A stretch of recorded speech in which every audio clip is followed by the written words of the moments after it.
You're listening to A Neighbor's Choice Radio, Episode 2. I'm your host, David Gornoski.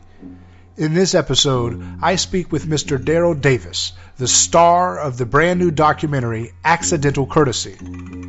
The film explores his lifelong quest to befriend heads of the KKK and find out just why they have the views they do, and if it's possible to break through on a personal friendship basis and crack the wall of hate. Enjoy.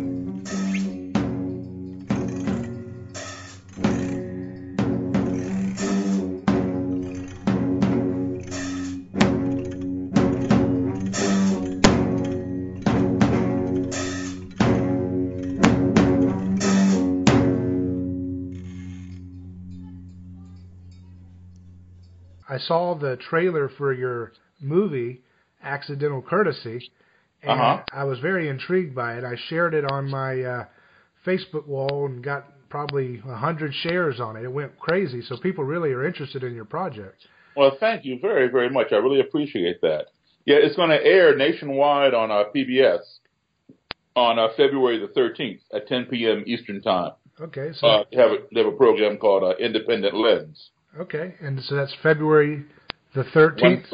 Okay. Yeah, the day before Valentine's Day. Okay, well, great. And we'll put a note on that, too, for everybody that wants to check it out. Is it available on demand or? Not yet. Okay. After the 21st, I think it goes, after the 13th, it goes to iTunes and then Netflix. Okay, great. My project is called A Neighbor's Choice. So A Neighbor's Choice is we try to promote Christian nonviolence and work out systemic problems that ail neighbors, relationships, sometimes generationally, and we try to look at them through kind of the lens of imitating Jesus in everything we do. And so I was very interested in your story. And how it relates to the idea of piercing through the veil, so to speak, of groupthink and seeing our neighbors as ourselves. Okay. I'm a writer. I write for several publications, and I also do this podcast.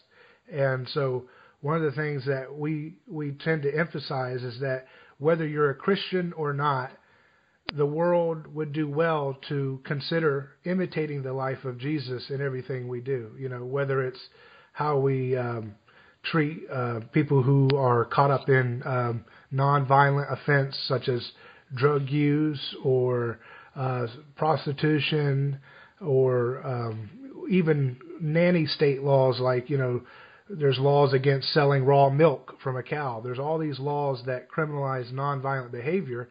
And so we explore how society can move towards a place where we learn to not hit people or threaten people with coercion to get what we want. Mm-hmm.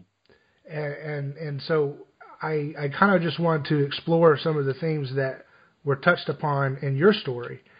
What you did was very interesting, and it's raised a lot of attention around the media. I've seen a lot of stories and a lot of some controversy.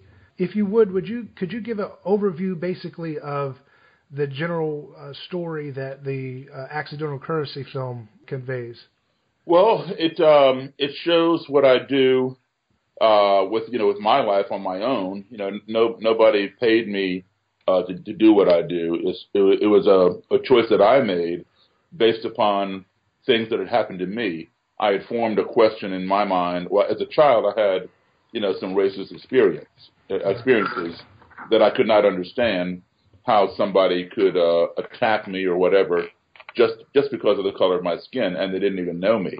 Right. So I formed a question that was, how can you hate me when you don't even know me? Mm-hmm. And at the age of 10 was when I had this experience. And then 5 years later, at 15, I had more experiences. And I decided I wanted to learn as much about this ideology as I could.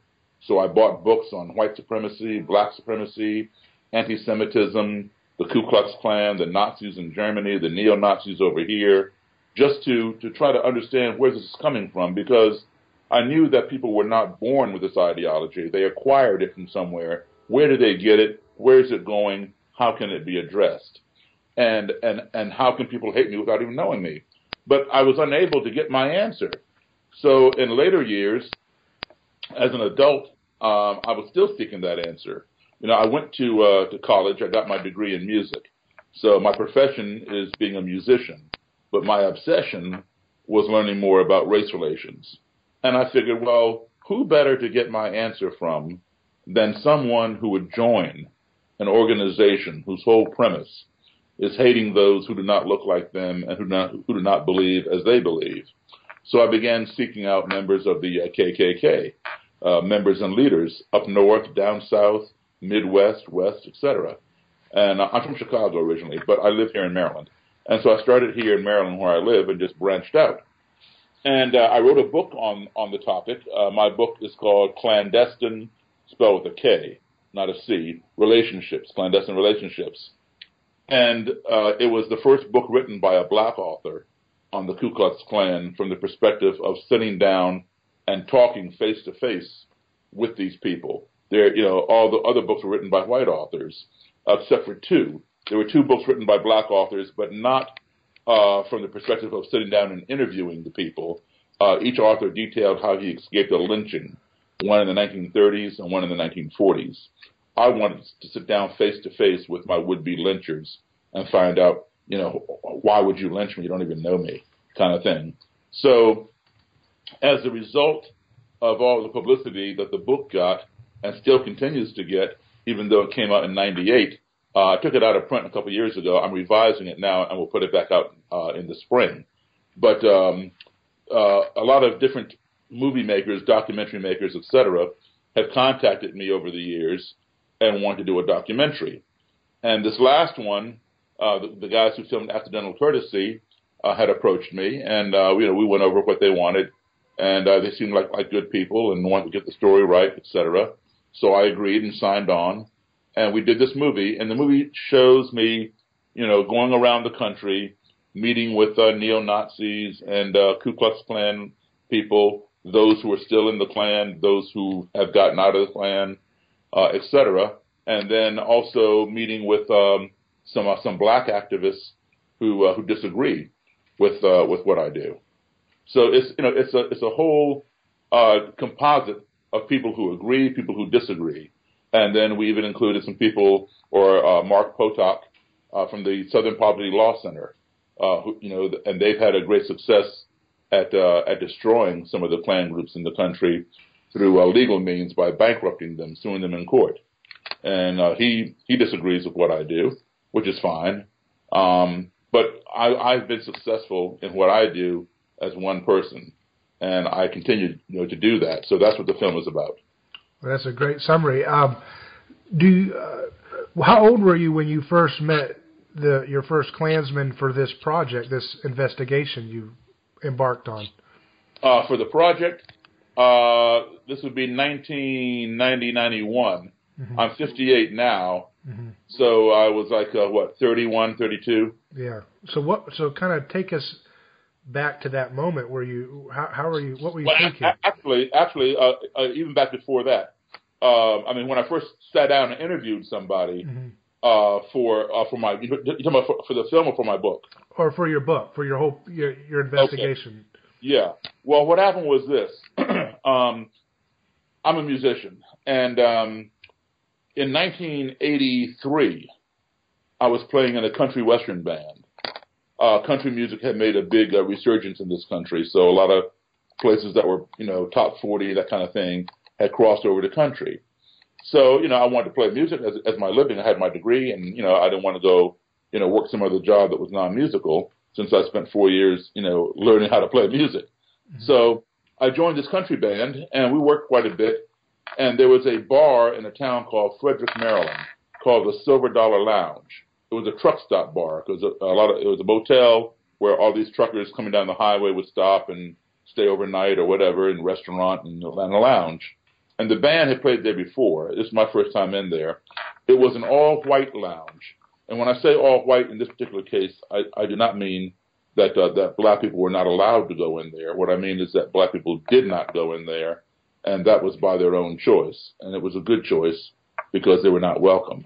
Well, here I was in the Silver Dollar Lounge for the first time with this band. Like I said, they'd been there before. And when I came off the bandstand after the first set and was going to go sit down at the table, this white gentleman came up behind me and put his arm around my shoulder. I turned around to see who was touching me, and he says, "I really like your all's music. You know, I've seen this here band before, but I had never seen you before. Where'd you come from?" And I shook his hand, and I told him thank you. I explained, that this was my first time here, but yes, the band had been here before. He goes, "Well, man, I really like your piano playing. This is the first time I ever heard a black man play piano like Jerry Lee Lewis." And I wasn't offended, but I was kind of surprised that he did not know the origin of Jerry Lee's piano style. And I explained to him, I said, "Well, Jerry Lee got that style from the same place I got mine." I said, "It comes from black, blues, and boogie-woogie piano playing. That's where rock and roll and rockabilly comes from." Okay. "Oh, no. Jerry Lee invented that. I ain't never heard no black man play piano like that, except for you." And so I'm thinking, well, this guy obviously has never seen Little Richard or Fats Domino. He just thinks Jerry Lee was it. And so we argued back and forth. The guy wasn't buying what I was saying. Even after I told him, that Jerry Lee Lewis was a friend of mine. I know him.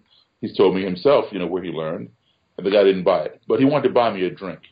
And I don't drink alcohol. And I went back to his table. And he had a friend sitting there. And he ordered a cranberry juice from me at my request.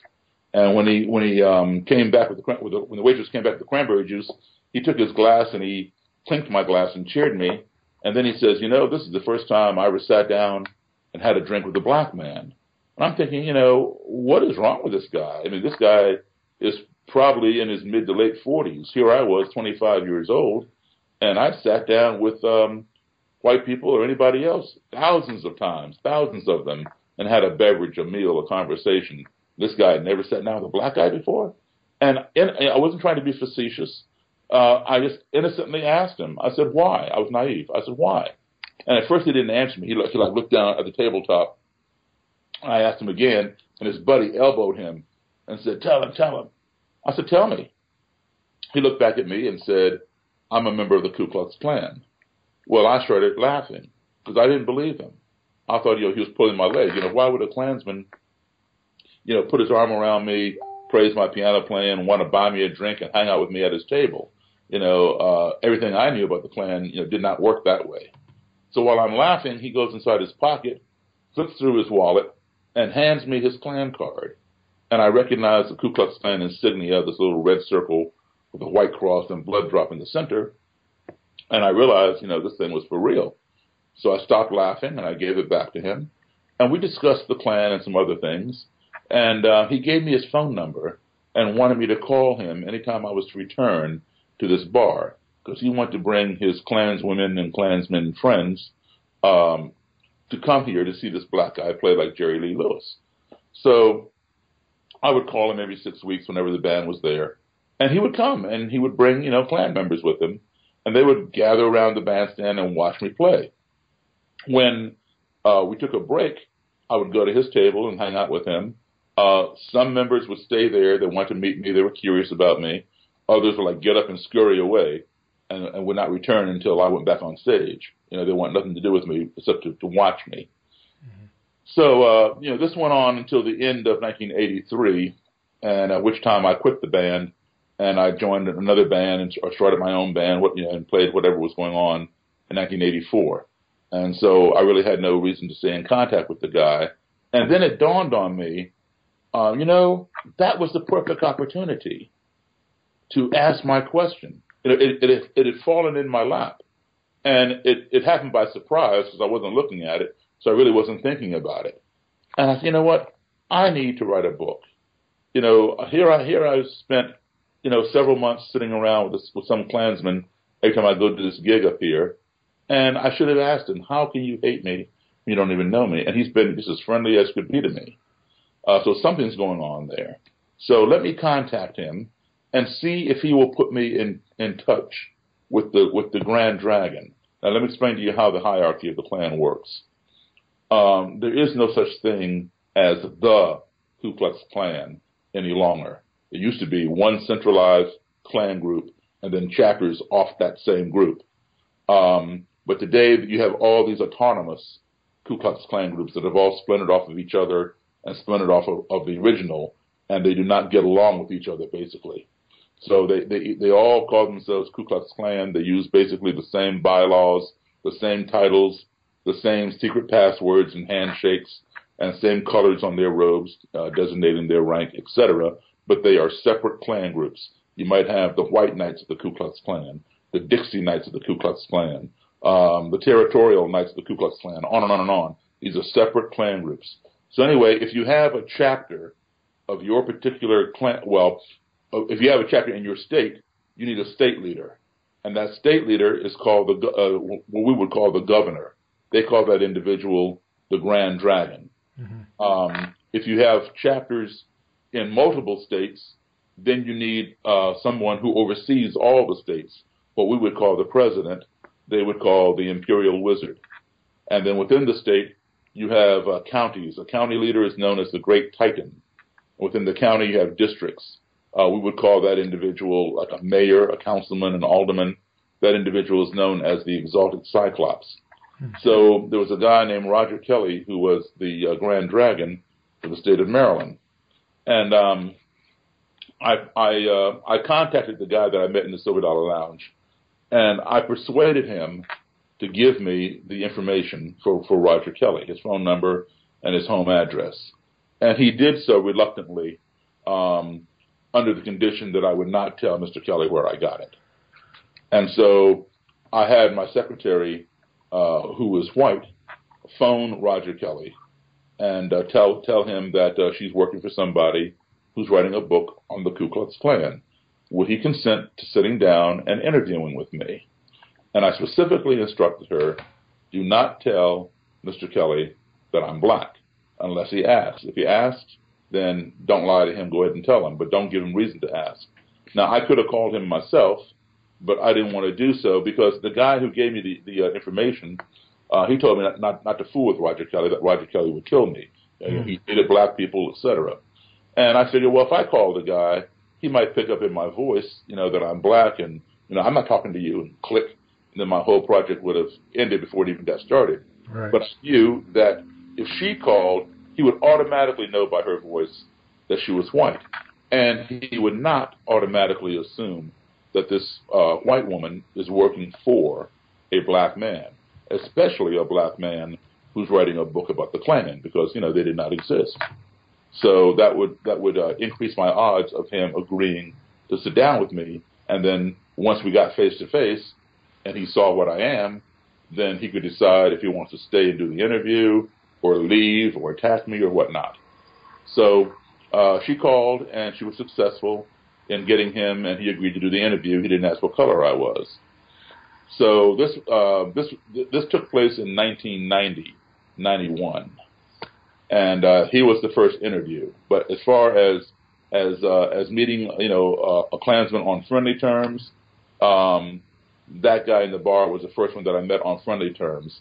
I got in, the very first one that I met was shortly before that. I had pulled into a parking lot, and a man was beating up a woman on the sidewalk. He was sitting on top of her and banging her head into the back of her head into the sidewalk.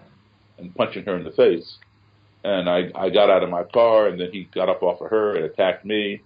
And, I had to defend myself. And I put him down, and then the police came. And it was something was odd.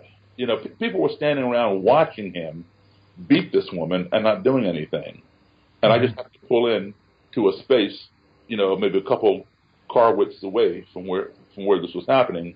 And when I got out of the car, he called me a name, a racial name, and I asked me if I wanted a piece of him, and I said, well, I want you off of her. And so he got up and attacked me. Mm-hmm. And so it wasn't until I beat him that people called the police. And so then they came, and something was just not quite right. I couldn't put my finger on it at the time, but they told him to leave the premises and that if he were to come back on that property within 24 hours, they would arrest him for trespassing because they had ordered him off the property. Okay, and when he left, I got all his information because they would not arrest him. I wanted him arrested for assault, and they would not arrest him. And then I went inside and I got ice off of this lady's head. I put ice on her head and all that kind of stuff. And even though he was the one who got hurt, not me, I decided I was going to take him to court anyway. Mm-hmm. And just for attacking me. And she agreed to go with me, as a witness, and I agreed to go with her as her witness to what he had done to her. Well, long story short, turns out that she was his ex-fiancée, and she had broken up with him, and he didn't want to let go. Mm-hmm. And when I went to pick her up a few months later, when the court date came, on the ride up to the courthouse, she told me that he was a member of the Klan. And he was also a Frederick County firefighter, a fireman. Wow. And he was a lieutenant in the fire department. And then I made the connection why the cops did not arrest him, because they knew him. The police and the fire department, they all know each other, especially in a small town. And so that was the deal. What had happened was he had been promoted up in rank to lieutenant in the fire department, and had been out celebrating and had gotten drunk and had gone off on her. And so the cops just, gave him a pass. But anyway, when I went to the commissioner, I had to fill out a warrant for him. And so it was served, and he was arrested. Then I took him to court, and I beat him there. So wow. that was my first encounter with a Klansman. So when you do these interviews, I mean, at least at the beginning, when you first started, were you nervous? Did you not really get bothered by the details? I mean, how did you get adrenaline pumping? How's that like walking into that situation? I mean, I just as a kid, I grew up in Florida, and I remember when we were young, the only time I had seen the Klan, and this is in the 90s, early 90s, is they were protesting Earth Day. But even, for a white person like me, they were scary as a kid. I was like, wow, what is this? It's got such a they create such a reputation in the popular imagination, and because they had that history of all that baggage behind. Right. No, I was not afraid of them or anything like that, or my adrenaline flowing, because I had studied them so much. I knew as much, if not more, about them than they knew about themselves. I have a vast library on that topic, mm-hmm. and I went in knowing what to expect, knowing what the mentality would be, knowing that I was, basically a persona non grata with them. So I was not expecting them to hug me and let's all be friends here. I knew that they felt I was, inferior to them, and sure enough, they told me that. But I was willing to accept whatever they want to say, because I'm the one trying to learn from them.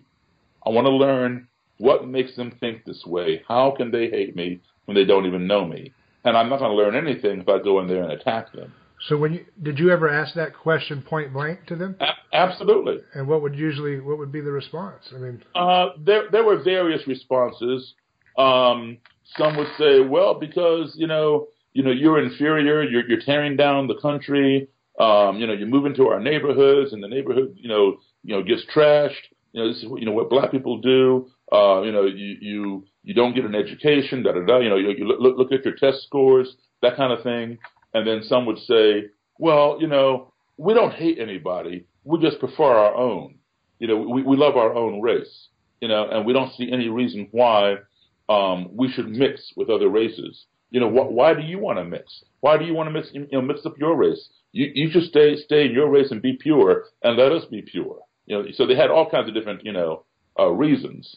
Mm-hmm. But in the end, though, with a lot of them, not every one of them, because there'll be those who will go to their graves being racist, hateful, and violent.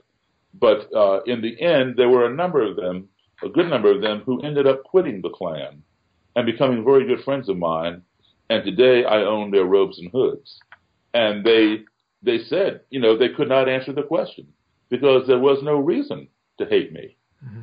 They admit it. You know what? I'm hating you without even knowing it, and there's knowing why. I can't answer that question. So that would turn them around. What was that light bulb moment? Was it just a slow, steady transition for these people when they have that realization that what they're doing is ridiculous? Both. Some of it was very slow over a few years, couple years. Some were a lot faster. You know, a couple weeks, couple months, few months. It all depended. Like, let me give you a few different scenarios. But let me go back to you asked me if I ever had any feelings. I didn't have any feelings going into it. Yeah, there were times, when I was threatened, and times, when I was attacked, and of course I had to defend myself.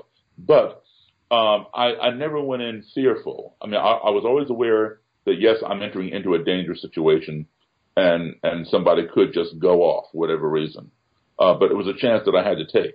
Now, the first time when we set up an interview, we set up inside this motel room, and the Grand Dragon came himself with his bodyguard, which is known as a Grand Nighthawk, and we were there in the room, and he was wearing a suit and tie, dark blue suit and tie, and he's sitting across the table from me, and he had a briefcase with him, and the bodyguard was wearing military camouflage, standing at his right, and he had a gun, a semi-automatic handgun on his hip. And so we did this interview, and at the end of the interview, I asked him if he by chance brought his robe and hood with him. And he said yes, it was in the briefcase. So I asked him if he would put it on and let me take some pictures, and he agreed. So he stood up and put the briefcase on the bed in the motel room, popped it open, pulled out his Grand Dragon robe, and he went over and stood in front of my mirror on the dresser and put on his hood and his robe, and his bodyguard, Nighthawk, was fixing his cape and his sash and all that. And I'm just sitting there at the table in the room watching this. Now, I've seen the Klan, march up and down the street, but I never, had one in my hotel room, putting on his robe and hood. Mm-hmm. And while this guy was sitting across the table from me in a suit and tie, yes, we disagreed on a lot of stuff. There were some things we agreed on, but we disagreed on a lot of stuff pertaining to race. And we never got violent or rude. Every now and then, we might have raised the decibel level of our voices to make a point in arguing or whatever, but we never got violent or rude. But when he was over there in front of the mirror putting on this stuff, and I'm sitting there watching, it's hard for me to describe to you what I was feeling, because I was feeling so many different emotions at one time. I felt angry. I felt bitter. I felt sad. I felt violent. Mm-hmm. All because of all the things that people who wore robes just like him had done to people of my ancestry and of my color. Right. And I knew that I had to keep myself in check, rather than just explode and go jump on him and attack him or attack the bodyguard or whatever. I had to remind myself, now, Daryl, wait a minute, hold on. You invited this guy here, and he didn't have to come, but he came to oblige you, and he saw you, and he came inside the room and sat down and allowed you to interview him.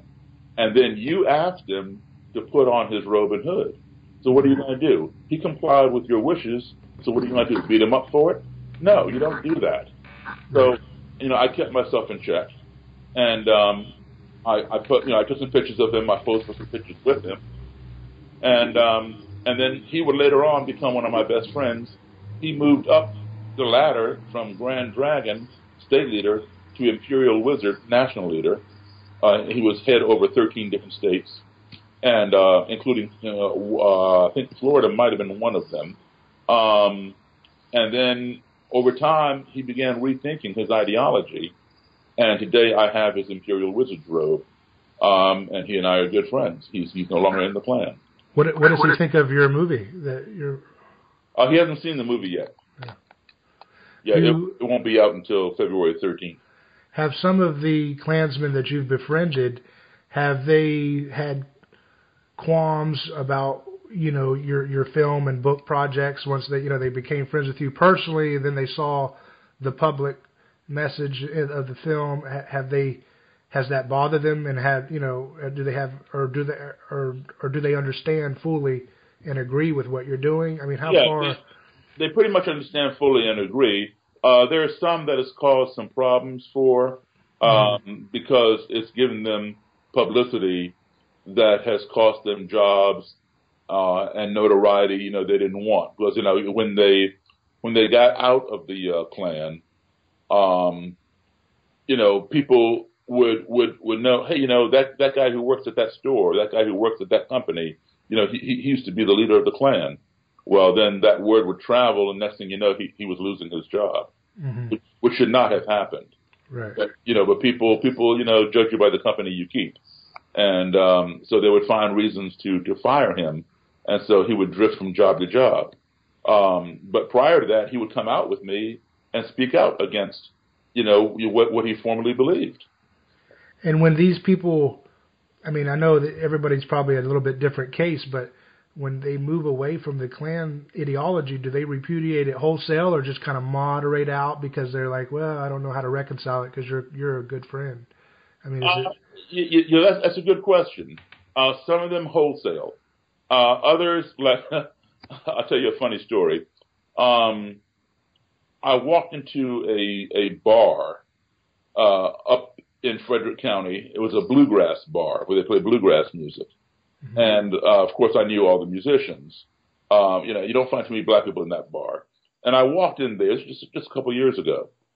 And everybody, turned around and froze and, looked at me like, uh-oh, what's going on? Why is he in here? Who's he? Some people thought I was a police officer or something. I wasn't in any kind of uniform, but why else would a black guy come in there? And so the band recognized me automatically because I knew a lot of the guys. And they, hey, Daryl, how you doing? Blah, blah, blah. And so then everybody calmed down. And the band kept on playing. And then on the break, they came over to say hello to me. I sat at the bar watching them play, and they came over to say hello. And they asked me if I wanted to sit in. And I said, yeah, sure. So on the next set, they called me up and said, hey, we got a good friend of ours, Daryl Davis, in the audience. We're going to bring him up to play a little bit with us. And I came up there and I played some of those country songs and all that stuff. And when I went back to my seat, this guy comes over to me and he goes, are you the Daryl Davis with the book? And I knew exactly what he was talking about. And I said, yeah. And I suspected, that he was in the Klan or something. And he says, so Donnie and Roger. Donnie was the Grand Dragon, and Roger at that point was the Imperial Wizard. And I said, yeah, they're good friends of mine. And he says, well, Donnie's my best friend, and I got into it because of Donnie. And then when Donnie got out, I got out too. And so I said, okay, well, that's cool, man. I shook his hand. He goes, yeah, Donnie really thinks a lot of you, and Roger really thinks a lot of you. They really like you. This is my first time meeting you, man. I enjoyed the way you play, and da-da-da-da. He goes, man, we got to stick together. I said, yeah, we definitely do. I said, I'm glad you realize that. And I shook his hand again. He goes, yeah, man, because, then he says, quote unquote, these Spits are taking over our country. So, here he is accepting black people, but now his animus is aimed towards Hispanic people. So he's got another scapegoat. Yeah, exactly. So, you have some of that, and then you have those who repudiate, the whole ideology. When you dealt with these Klansmen, when you would explore their ideology, did you delve into the other aspects of their philosophy besides the racial issue with African Americans, or did you look into their views on science and ask them questions about their views on, say, secret societies and global banks and all the things that they have a whole assortment of views. Yeah, and again, that's all the way across the board too. This one world order and all that stuff. That a lot of them are into or anti. And they have different views on that kind of thing. Some of them know absolutely nothing about it. Their knowledge is all across the board. Mm-hmm. What you mentioned that there were some things you agreed with him. What are some things that you found that you agreed with him Well, about? for example, we talk about we need better education in schools for kids. We need to get drugs off the street. Things like that, that affect everybody. So when you find those things in common and you build upon the commonalities, the things that you have in contrast, such as skin color, begin to matter less and less. Mm-hmm. So those are the types of things that I would agree upon, things that, that affect all of us. Drugs in our society, crime, education, things, neutral things. Were there any facts that you would throw out or statistics or arguments that you made that they would actually, you'd see the light bulb, turning on and you'd see some, oh, that makes sense. I actually never thought of it that way. Did that ever help, or was it all based on? In terms of science, no. Yeah. In terms of science, no. They don't buy it. You can bring in a stack of books that high, written by all kinds of PhDs and every other letter behind your name, that will tell them that black people have the same size brain as white people. They won't buy it, but they will buy some stupid analogy, and I'll give you an example of one. I'll give you an example of two. This one guy was riding around in my car with me. This one Klansman, and we're talking about different things. And I said, look, because the Klan claims to be a Christian organization, mm-hmm. And I said, well, if you're a Christian organization, why do you burn the cross? Isn't that sacrilegious? Isn't it blasphemous? And he said, no, Daryl, we are a Christian organization, and there are two occasions upon which we set the cross aflame. Aflame was the term he used. And he said, one is a cross lighting and one is a cross burning. And I said, I don't care, cross lighting, cross burning, why are you doing it? Well, I knew the difference.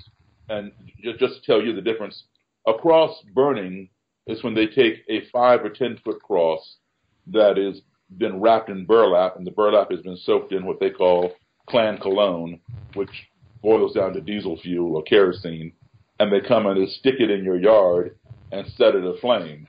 And that is meant as a threat. That is meant as a warning. We know who you are. You might be a black couple in a white neighborhood, or a homosexual, or Jewish person, or whatever they despise. They burn that cross in your yard as a warning to you to cease and desist, move out, because the next time we come, we mean business. All right, that's called a cross burning. When they have a rally, they have a 20 or 30 foot cross wrapped in burlap, soaked into kerosene or diesel fuel, and set it aflame. And they parade around it and proclaim white power for God, for race, for country, this kind of thing. That's called a cross lighting when it's done ceremoniously. So anyway, he said that they use fire on the cross for two reasons. One, symbolically, they use fire as a purifier. And he asked me if I ever got a splinter in my finger when I was a little kid, and my mom take a needle and stick it in the fire and then dig it out. And I said, yeah. And he says, well, she was purifying the tip of the needle by putting it into the flame. So we use fire as to symbolize purity, and it symbolizes the purity of the white race. And I said, well, okay, fine, but why put it on the cross? And he said, well, if you're a Christian, then you know that Jesus Christ is coming back. And I said, yeah, I'm a Christian. And I said, yeah. And I said, but you have a different Jesus Christ than I do. And he says, no, Daryl, there's only one Jesus Christ. I said, no, there are two. And he says, well, what, is your Jesus Christ black or something?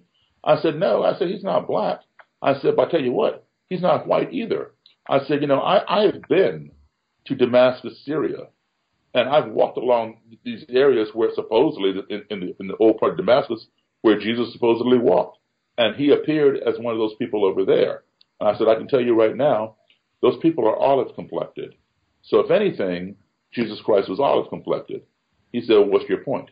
I said, my point is there are two Jesus Christs. You have one and I have one. He goes, no, Daryl, it's only one Jesus Christ. And I said, well, how do you figure? And he says, well, if you're a Christian, you would know that Jesus Christ is going to return. So we light the cross to light the way for his return. I said, well, that right there proves that you have a different Jesus Christ than I have. He goes, how do you figure? I said, because you have to light the way for your Jesus Christ. My Jesus Christ lights the way for me. Who are you to light the way for Jesus Christ? And then he got very, very quiet because he'd never heard that rationale before. And after a couple of minutes, he changed the subject. And then just a little while later, within 4 or 5 months, he quit the Klan. Wow. And his robe was the first robe that I ever got. Wow. So, there's a simple analogy that came off the top of my head in response to some dumb thing he said about him, lighting the way for Jesus Christ. Was your faith, was that a common bridge that really made the difference for a lot of these friendships? I think my faith definitely played a role in my protection. That I didn't end up getting hurt or killed or whatever else. I think to some degree, they knew where I stood because I was a deacon in my church at one time, and I would bring some of these things up and say, I was a Christian, I am a Christian as well. But to them, black Christians are different than white Christians, So because they have to have that division. So it took a while for them to bridge that divide, but at least they knew who I was and where I stood in terms of religion. How did the you mentioned that you received flack from some of the African American groups? Sure. What was their main issue with you? Well, those who know me understand what I'm doing and accept what I'm doing. Where some of them may not do it themselves, they appreciate what I'm doing because they know me and know where my heart is and what I'm thinking. And there are others who don't know me, but at least they're smart enough to look beyond the picture of me and a Klansman and say, well, what's going on here? Let me try to find out about this. And they research it. Oh, okay, I see what he's doing. He's talking with them. He's trying to make some kind of heads or tails of sense out of why they hate people, and they get it. Okay, but then there are others who have a visceral reaction, if you will. They see a picture of me sitting down with a Klansman, and they go off, and all of a sudden I'm a sellout. I'm a Uncle Tom and Oreo, all kinds of racial names coming from people who look just like me, and I get that because a Klansman or Klanswoman, they detest seeing a white person with somebody of color, dating that person or married to that person. To them, that white person has betrayed their own race. They have become what they call a race traitor. And they hate that white person even more than they hate the black person that white person is married to or dating. So it's the same thing with black people. When they see a black person like that and they think that person has sold out, that person has become a race traitor to them.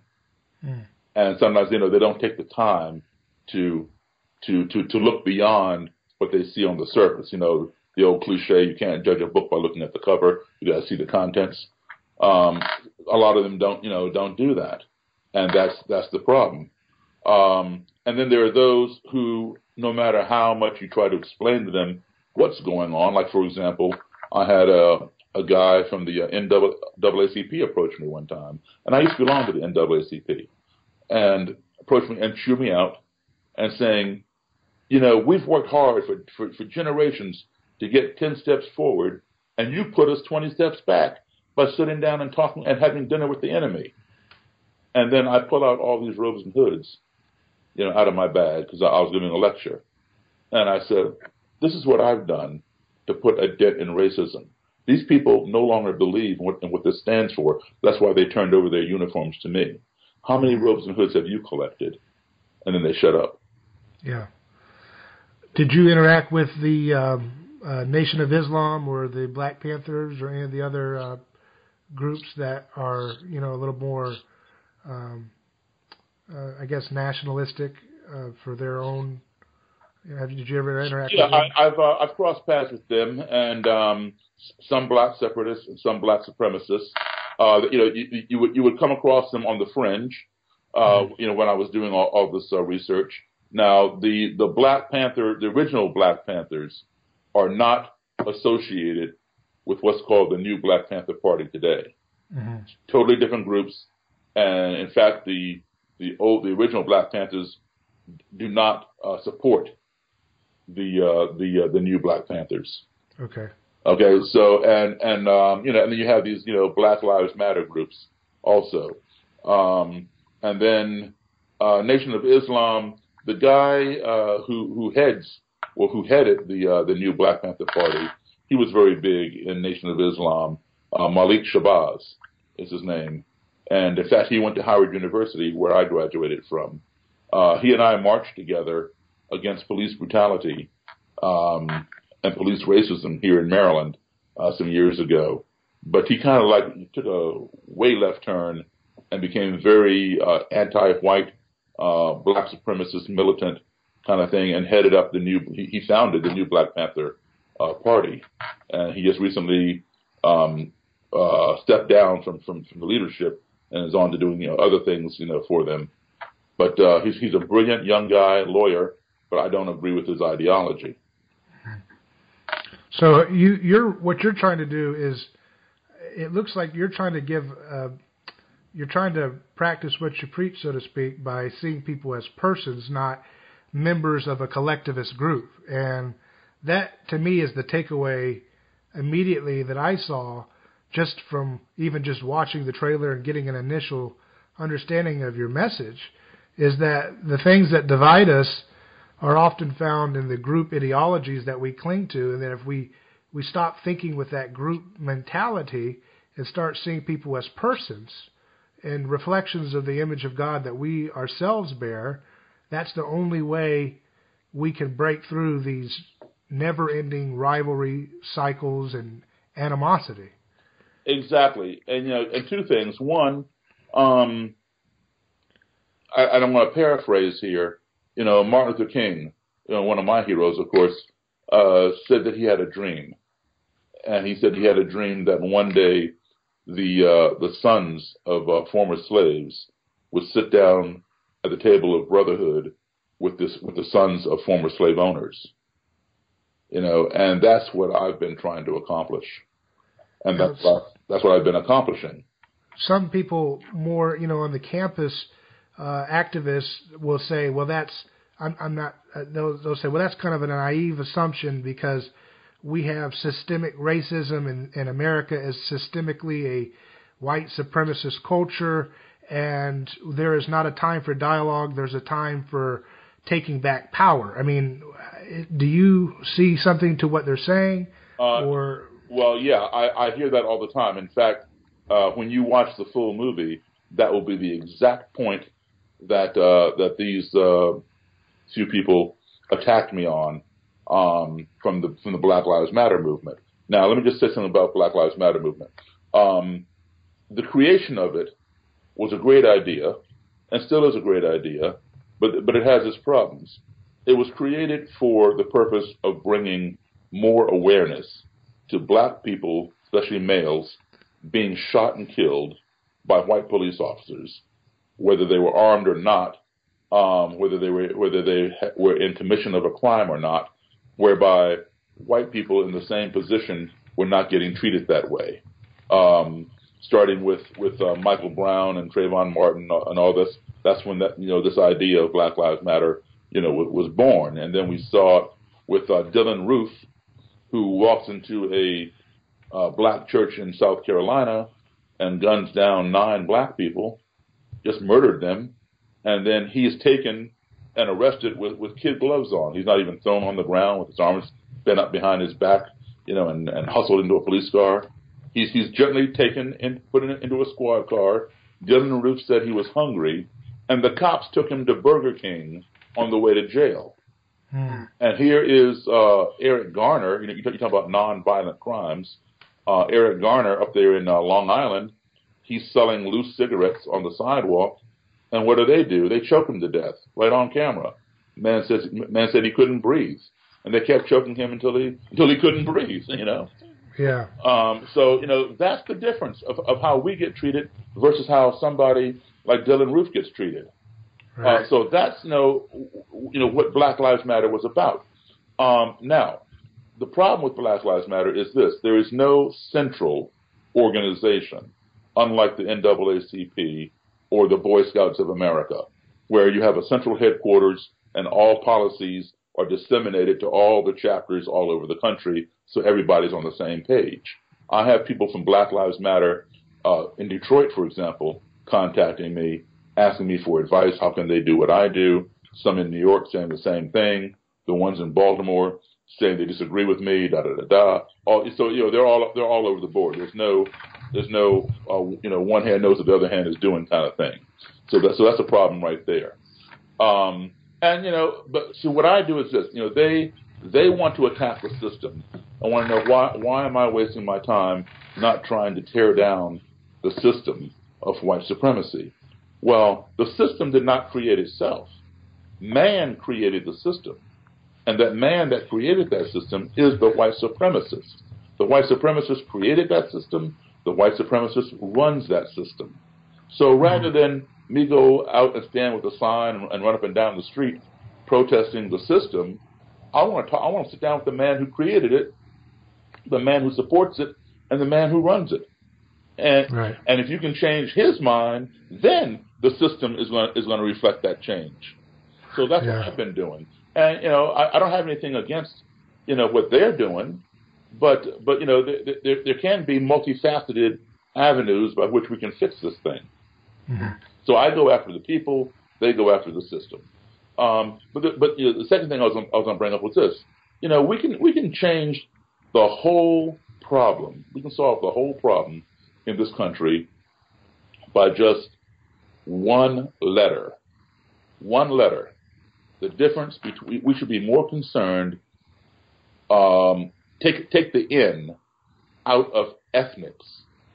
We should be more concerned with ethics than ethnics. Just that one letter. Ethics, not ethnics. Right. That goes back to personalizing what you do. I mean, when Jesus dealt with the woman who was accused of adultery, there was a crowd ready to stone her. Right. And he basically posed a question by the way he asked them. He said, "Who's going to cast the first stone?"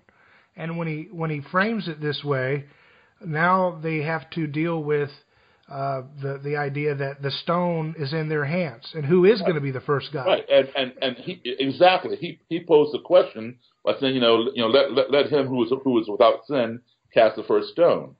Mm-hmm. So, he put it in their court to question themselves. Right. He didn't tell them what to do or tell them what they were. He let them answer the question themselves. Because if he had told them what to do, it would have just created more rivalry, because they said, well, who are you to tell me what to do? Precisely. Exactly. And that's what I do with these people. I never set out to convert these people. I just set out to get an answer to my question. How can you hate me when you don't even know me? And through the course of conversation, is how the relationship was built. I didn't come in there, blazing guns. You need to get out of the Klan. You're wrong. Give me your robe. Whatever. None of that stuff. And I'll tell you something that even though they all come from different walks of life and they're all stamped from different cookie cutters or whatever, one thing that was a common thread was this. With all these people, no matter where it was in the country, when I would talk with them, they would not ask me any questions initially because I was inferior. They were superior. I don't have any information of any value to them. So if I would say, well, what do you think about blah, blah, blah? They would answer the question, but they wouldn't ask me what I thought because my opinion doesn't matter. I'm just some black guy, Mm-hmm. But then over time, I would say, so, how do you feel about, what Bill Clinton did here, da, da, da, da. And they would give me their opinion and they say, well, what do you think, Daryl? Whoa, all of a sudden I've broken through. Yeah. Now I have some value. They want to know what I think, like my opinion matters. So that's when they're beginning to respect you, and they're wondering what you think, because they're going to balance what you think with what they think, because they want to check and make sure that they're right. Yeah, and it seems like you're bringing it back down to the fundamentals of what makes us human, in the sense that no matter what time in human history, culture is formed by sharing stories and sharing a meal. Exactly. And it sounds like that's what you were doing. You were bringing it back down to the basics of what it means to be human. Exactly. And literally, we would go out and have meals. Now, not my first time, but often their first time of sitting down with somebody outside of their own skin color in a social setting. Now, when they go to work, they might have to work with blacks or Hispanics or Asians or what have you, because, they have to draw a paycheck to put food on their table, pay their mortgage or rent or whatever. But when they clock out at 5 o'clock, they don't go to happy hour with black people, or they don't go out to lunch with black people. They only work with them because of a necessity of drawing a paycheck. That's it. But now here they are sitting down having dinner with me, even though they don't like me. But they're sitting down having dinner with me and talking with me and having a beverage with me. Wow. That goes back to one of the things that the early Christians were attacked about in the Roman Empire. They were very radical in the fact that they believed everybody had equal standing in table fellowship. When you came to a meal, everybody was a brother and sister in Jesus, right? Right. And there was no slave master, there was no hierarchy. And the Roman pagans at the time, they hated that because theirs was a very strict hierarchical structure. Right. The master was always served first, and then there was a strict delineation down the line, and then the slaves ate in another separate place. Right. And the Christian ethic, going back to what you said, that word ethic, that Christian ethic broke through that hierarchy. And yes, it's not been practiced as it should, as we know, to this day, but it's slowly, you see that in history, that it's a radical thing when you break down table politics. It seems so simple, but it's a radical thing. Yeah, break bread together. Exactly. It's a radical concept, but it works. As simple as it is. So what's your, in closing, what's your takeaway message? You talked about ethics. What do you have some ideas about? Do you have a vision for what the ethic of our nation should strive towards? That we can find common bond. When you were talking about, just kind of as a side comment, when you were talking about, meeting these people, I thought, man, wouldn't it be great if the Black Lives Matter group, some of their leaders could interact with police, heads of police groups, and sit down and have a meal with them and film like what you did, and let them just work it out and have a meal. Exactly. And there are those who will, but there are those who won't. Like I said, they're not on these groups are not on the same page. Right. And that's very unfortunate. But that's exactly what it takes, David. And I tell people, what we see today is a lot of social media. People hide behind social media. They hide behind the computer and type out their blogs and their opinions, and they attack this person. You don't even know where it's coming from on their Twitter or whatever. Or this person will go on CNN and bash that person over there. That person over there will get on Fox News and bash this person over here who was on CNN talking about him. And then if they both happen to be on MSNBC together, they talk at each other. Right. So, they're either talking about each other or they're talking at each other. Nobody is sitting down talking with each other. Mm-hmm. That's what I do. I talk with these people. Okay? And I have this with two things. One, while you are actively learning about someone else, at the same time, you are passively teaching them about yourself. So you always want to be honest, because you think you're gleaning all this information from them, and you may be, but at the same time, they're gleaning stuff from you by your body language, your behavior, your attitude, etc. And so it's always best, to be honest, be upfront. If you don't agree with them, fine, disagree politely, and challenge them. Say, hey, I need more explanation as to why you think I should believe the way you believe. And when you do things like that, chances are they'll give you a platform. They'll reciprocate and let you explain why. And, make sure you've done your homework. You have all your facts together so you can give your platform in an intelligent and influential manner. And at the end of the day, you each have to think about what the other person said. So at least a seed is planted. But also, the second thing was, I believe, when two enemies are talking, they're not fighting. They might be yelling and screaming and beating their fists on the table to drive home a point, but at least they're talking. They're not fighting.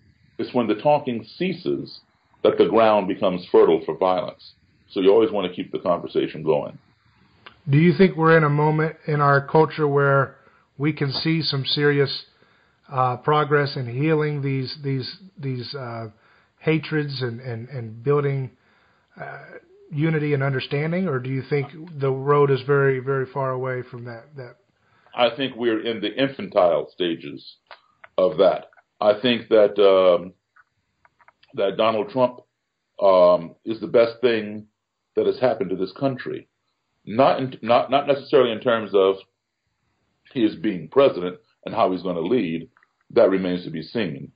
But in the fact that he was elected and all the stuff that we're seeing is all coming out. Mm-hmm. And that's a good thing, because for a long time, people were denying that racism existed. Oh, we're in a post-racial society. You got a black guy in the White House, blah, blah, blah. No. We're seeing swastikas all over the place, KKK all over the place, high school kids taunting their Mexican college classmates, things like that.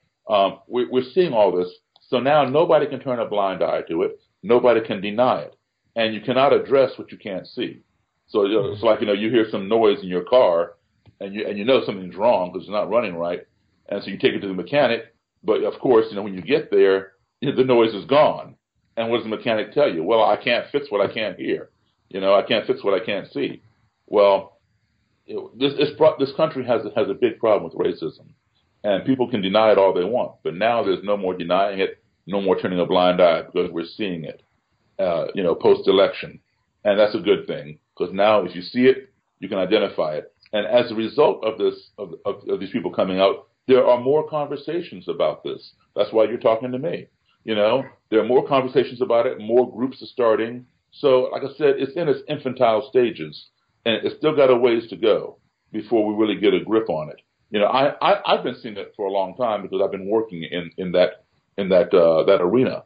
But a lot of people who don't necessarily see it, like, oh my God, the Klan! I thought they had gone away in the 1960s. What are they doing marching down the street? That kind of thing. I see a lot of that. But here's what we need to do. You take, for example, 9/11. Before 9/11, this country was very divided. And 9/11 hit us, and all of a sudden the country came together. We came together as Americans. It didn't matter if you were black or white or what you were. You were an American. We'd been attacked. We all came together and stood arm in arm, protecting each other. Mm-hmm. But unfortunately, there was no mechanism in place to hold us together, because it's never happened before. And so over time, we began drifting apart. And here we are today. Once again, the whole 9/11 thing that brought us together is in the rearview mirror. We're no longer together. Same thing with Hurricane Katrina. It brought people together because, it affected everybody down there in New Orleans. Yeah. Okay? But because there was nothing to hold them together, they drifted apart. Well, we're divided right now. And this election is spurring a lot of people, wondering, are we going to self-destruct because we hate each other, and we can't get along with one another and this, that, and the other? We need to come together and work things out. Well, we're going to do that. It's going to be a hard road to hoe, so to speak, but we can do it. But we need something in place that keeps us together. What is that? What's that mechanism? That mechanism is taking the taboo off the conversation of race, off the conversation of religion. Let's have these conversations. People don't want to talk about those things. It was like when I'm 58 years old. When I was in junior high school, whatever, sex ed was being introduced, and parents were going crazy. They didn't want their kids learning about that stuff from teachers in school. That's not what we're sending our kids to school for. But yet, those same parents were not teaching their kids about it at home. But guess what? If you're not learning it at home and you're not learning it in school, your kid's going to learn it, and where's it going to be? out on the street, and they're going to learn about it the wrong way. So if you wanted your child to have sex education in school back then, when I was in school, you had to bring a note signed by your parents saying it was okay, and then you would learn a little bit about it in phys ed class or in health class. Today, sex education is part of the regular curriculum. That taboo has been lifted. As a result, kids are more informed about STDs, venereal disease, family planning, contraception. They can make better choices, about teenage pregnancy, what to do to avoid it, abstinence, et cetera, et cetera. So that information has made them wiser and more knowledgeable and has helped them. The same taboo that has been put on the conversation of race needs to be lifted. So people can come together, turn all the cards face up on the table, dispel myths about each other and fears about each other, and get to know one another. And that's really a message that the whole world needs to see, because whatever country you go to, there's always some, in crowd and group thinks, whether it's ethnically divided or racially or religiously, and they're constantly, doing abominable things to each other all over the world. So everyone, this is a message that applies to all countries, really. I've been to 53 different countries on 6 continents. And I've seen it, with religions. I've seen it with tribes. But the only place I've seen it be racial as bad is only right here. Yeah, I mean, some other countries have some race issues, but not as bad as here. And that might be due to the fact of the melting pot and the different kind of cultural events that happened in America. Yeah. Well, I very much appreciate the things that you've shared today, and I thank you for your time. My pleasure. And I wish you all the best of luck and Godspeed as you continue to spread this message. This is something that I think everyone needs to hear in this country, especially in this time when this is a topic that's being debated every day on TV and in conversations, water cooler conversations. So, again, Accidental Courtesy. It's coming out February 13th at PBS, right? At what time? It's at 10 p.m. Eastern on the PBS program Independent Lens. Okay, and you can check that out. And where else can we find your content going forward if we want to stay in touch? Absolutely.